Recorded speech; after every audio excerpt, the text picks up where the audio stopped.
Hey, I'm Brian Johnson from Manus Body Shop. One of the questions we get asked a lot is, why did my repair cost change or go up from the original preliminary estimate? And that's a good question. So today we're going to talk about hidden damage and the effect it has on the total cost of your repair.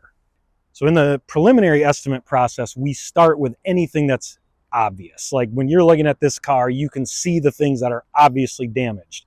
We're also in the preliminary estimate stage looking at things like safety systems. Like behind this grille, there's a adaptive cruise control module with emergency braking. So we look for safety systems that might be affected or need recalibration.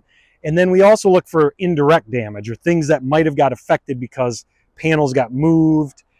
In this case, the door got hit by the fender, so it created some damage on the front edge of the door. But again, in the preliminary stage, we're looking for all of the things that are obvious or visible to us, things that we know were affected in the accident.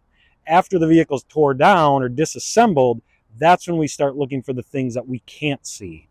So this is a really good example right here of something additional we found after a vehicle was disassembled. So the front panels were taken off this truck, the grills were removed, and what we found is when the grill got impacted, it actually cracked the lens of the headlight behind the grill area. And this might seem insignificant, but if this isn't addressed, eventually it's going to cause moisture to get into the headlight, which will cause premature failure of the lights.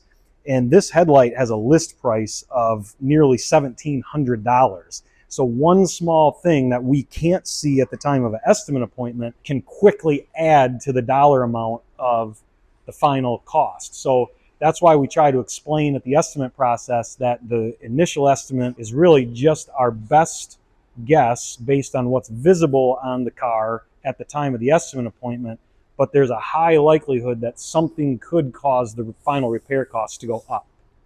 So one of the other things that's directly affected when we find additional hidden damage is the length of time it's going to take to complete repairs. So if we have to order additional parts, or if we find additional damage that requires more labor, it's also going to affect how long it takes us to complete the repairs.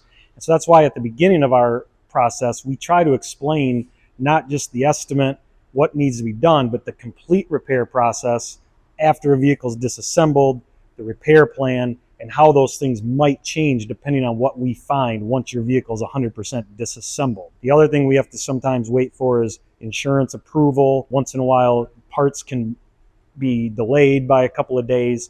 It's just all things that we have to take into consideration as we're working on the vehicle. If this information is helpful to you, or if you'd like to learn more, just subscribe to our YouTube channel and check out our website.